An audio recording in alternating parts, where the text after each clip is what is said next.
Monsieur Okoa, je vois ici que vous portez plainte contre vos parents monsieur et madame Okoa ici présents. Pour abandon, négligence et facture impayée.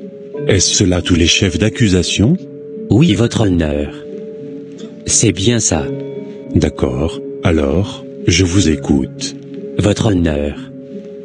Comme vous venez de le souligner, j'ai convoqué mes parents ici au tribunal, car j'ai perdu mon boulot depuis près d'1 an, et je ne reçois aucune assistance d'eux. Monsieur Okoa, c'est marqué ici que vous avez 29 ans. À cet âge, pourquoi pensez-vous être la responsabilité de vos parents? Votre honneur, c'est parce que moi je n'ai pas demandé à venir au monde. Donc je ne dois pas subir les conséquences de leur choix. Ils doivent prendre soin de moi jusqu'au bout, et ne pas me laisser souffrir ainsi. Ah bon? Et, c'est écrit où que les enfants sont la responsabilité des parents pour toute la vie. En tout cas, dans ce pays, nous n'avons aucune loi qui incriminera vos parents. Mais puisque les parents sont présents, je vais leur donner la parole, pour qu'ils se défendent. Monsieur le juge. Vous voyez. Kobe est notre fils unique. Et nous, l'avons tellement habitué à prendre soin de lui, qu'il a pris goût, et croit que c'est une obligation à vie. Et ose même nous convoquer. Mais nous non plus n'avons pas demandé à venir au monde, que notre fils, Kobe, parte demander à ses grands-parents. Bonne réponse. Merci monsieur Koa. Je vois aussi que les grands-parents sont présents. Alors je leur passe la parole. Monsieur le juge, nous non plus, n'avons demandé à venir au monde. En tout cas, qu'ils partent se plaindre à ses grands-grands-parents. Voilà. Merci à vous aussi. Bon, la décision finale me revient, et voici ma décision. Monsieur Kobikoa, je suis obligé de rejeter votre plainte, pour manque de justification concrète. Je vous conseillerais de vivement chercher un travail comme le font vos amis du même âge. Merci et bonne journée à tous. Merci à tous, vous pouvez disposer. Le tribunal est maintenant ajourné. Mon fils, tu viens? Ton père est allé chercher la voiture. On peut te déposer, si tu veux. Merci maman, mais je vais prendre le train, c'est plus facile pour moi. Dis, maman, tu n'es pas fâché contre moi? Non, jamais mon fils, je ne me fâcherai contre toi. On fait tous des erreurs, raison pour laquelle nous devons être miséricordieux les uns envers les autres, tout comme notre Dieu est miséricordieux envers nous. Merci maman. Je t'en prie, fils. Allez, rentre bien.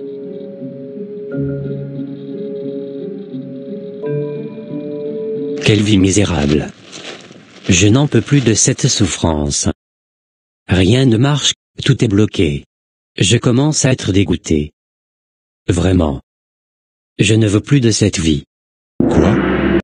Oh, il dit quoi? Qu'il ne veut plus de sa vie. Bravo. Parfait. Voici un autre qui ignore le pouvoir de ses paroles. Tant mieux pour moi, il vient de m'ouvrir une porte d'entrée. Alors je vais prendre sa vie avec plaisir. Il vient de signer un pacte avec moi sans le savoir. Par ses propres paroles, j'ai maintenant le contrôle de sa vie, c'est tout ce que j'attendais. Je vais lui envoyer mon esprit de suicide. Ça sera mon petit cadeau pour lui et tous les autres qui se plaignent à tout moment et confessent que leur vie est misérable. Je dois recruter beaucoup de ces enfants de Dieu, entrer dans mon royaume. Je ne veux pas être seul en enfer. Moi, Dieu a déjà décidé mon sort, je n'y peux rien, mais ce que je peux, c'est de les recruter au maximum. Ils ne savent même pas la chance et le pouvoir qu'ils ont à être enfants de Dieu. Trop stupide. Ce fameux train est encore en retard. Je vais m'asseoir, pour l'attendre. Bonjour monsieur. Savez-vous si le train de l'ONU est déjà passé? Pas encore, madame. Moi aussi, j'attends le même train, et ils viennent d'annoncer qu'il a un petit retard. D'accord, merci. Je vais l'attendre alors. Puis-je m'asseoir à côté de vous? Bien sûr que oui. Merci. Moi c'est Kobe, et vous? Moi c'est Trésor. Enchanté. Trésor est un très joli nom. Enchanté. Merci. Je vous trouve bien habillé. D'où venez-vous comme ça? C'est une longue histoire, mais pour faire court, je viens du tribunal où j'ai convoqué mes parents, pour négligence. Ah bon? Oui. Malheureusement le juge a trouvé que je n'avais pas raison, ni assez de justification, alors, il a rejeté ma plainte. Je crois que si c'était, en Occident, j'aurais gagné mon procès. Un procès contre vos parents? Pour négligence? Mais négligence de quoi au juste, si cela ne vous gêne pas d'en parler? J'ai perdu mon boulot depuis près d'1 an, et je ne reçois aucune assistance de... Je ne crois pas mes oreilles. Vous m'avez pas l'air d'avoir moins de 18 ans. Donc c'est plutôt à vous-même que vous devriez porter plainte pour négligence de votre propre personne. Ah bon? Si, car vous êtes adulte. Mais, moi j'ai pas demandé à venir au monde. Ce sont mes parents qui l'ont voulu, alors qu'ils assument jusqu'à la fin. Eux non plus n'ont pas demandé à venir au monde. C'est plutôt Dieu qui l'a voulu. Êtes-vous chrétien? Oui. Alors, en tant que chrétien, la Bible doit être notre guide pratique de la vie quotidienne. On doit la méditer, jour et nuit. Ah bon? Moi je suis baptisé et confirmé, mais depuis 20 ans que je suis chrétien, je n'ai jamais lu la Bible. On m'a toujours dit que la Bible est un livre sacré, qu'on ne doit pas la lire n'importe comment. Mensonge. C'est un mensonge que le diable enseigne à beaucoup de chrétiens. Je comprends pourquoi Dieu dit dans Osée 4 verset 6 « Mon peuple périt faute de connaissance ». Si vous aviez lu votre Bible, vous ne seriez pas là, à porter plainte contre vos parents, ce serait plutôt vous, qui prendriez soin d'eux. Donc lisez et méditez la parole de Dieu.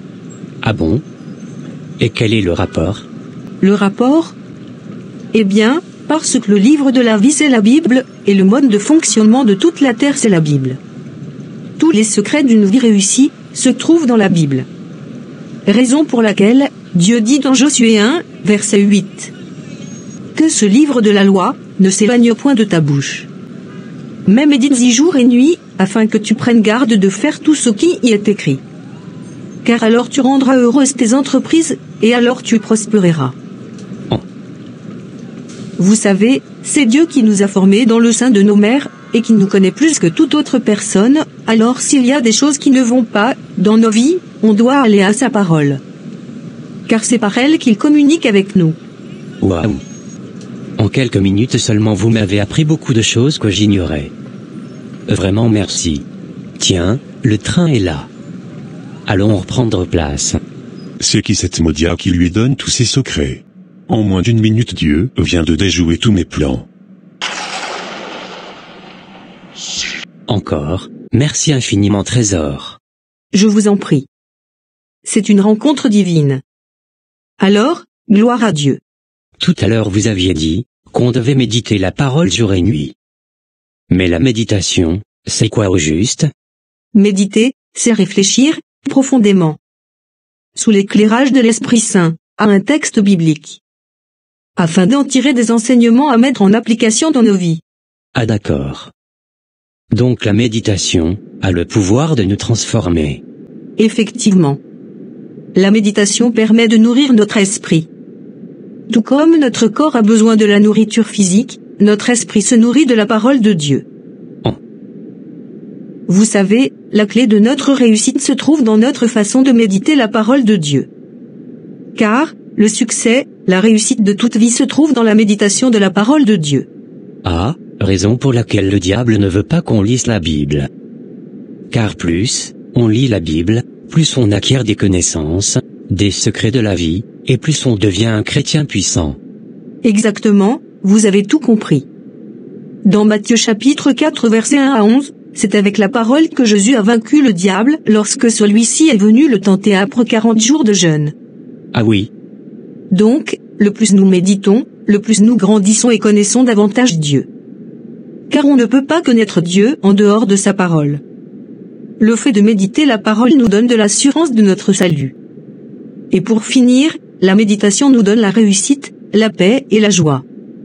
Plus nous méditons, plus nous réalisons que notre souffrance, les challenges auxquels nous sommes confrontés, Dieu est capable de nous donner la victoire. La véritable délivrance vient de la connaissance de la parole. Waouh!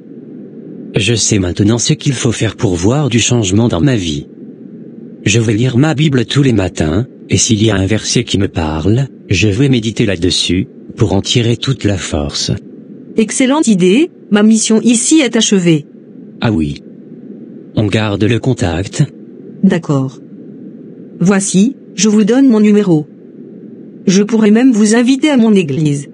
Merci, ça me ferait plaisir. Donc, on se dit, à bientôt alors. Si, à bientôt.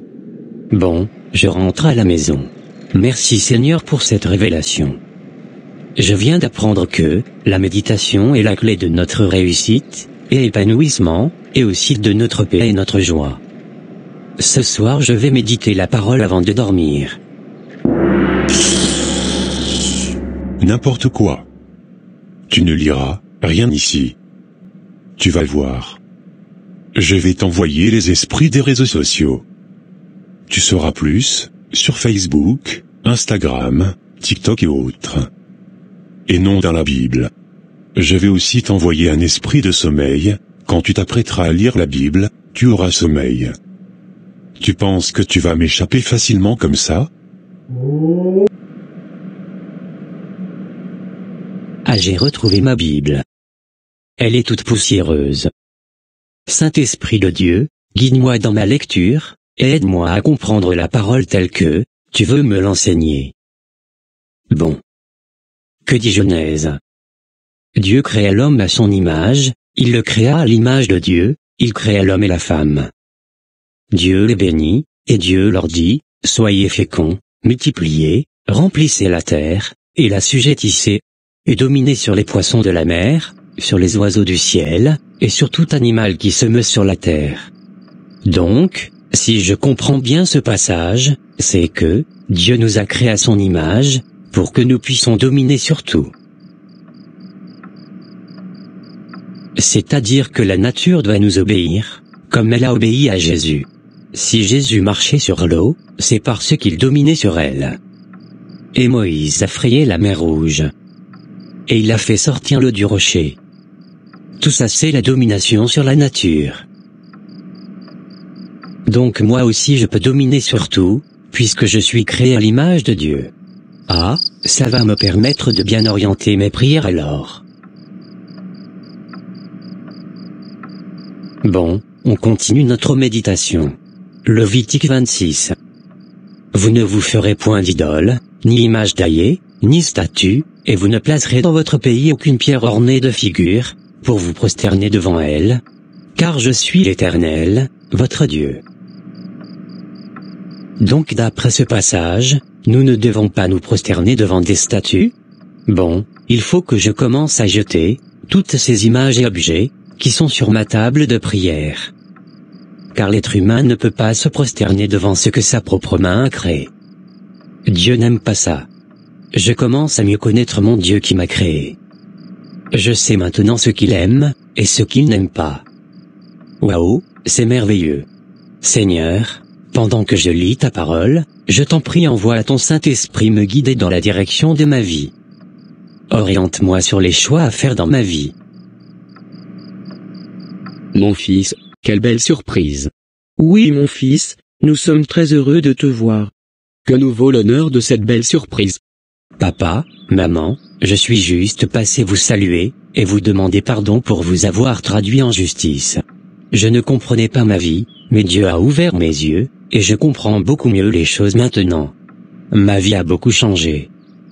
Je travaille maintenant à mon propre compte, et en guise de remerciement pour tout ce que vous avez fait, je vous ai envoyé un cadeau, qui est dehors actuellement.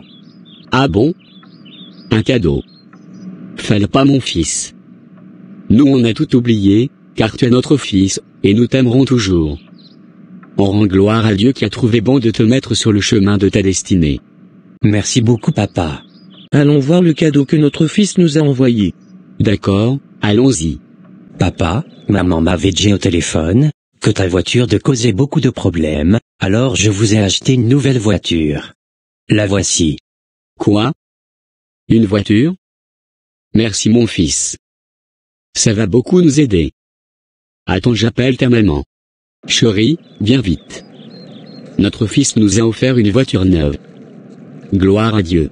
Quoi? Une voiture? Waouh! Gloire à Dieu! Gloire à Dieu! Merci mon fils. Félicitations et que Dieu te bénisse. Amen, papa.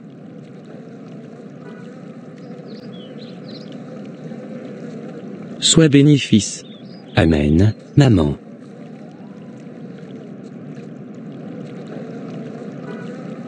La méditation est essentielle pour comprendre la parole de Dieu et approfondir notre relation avec lui.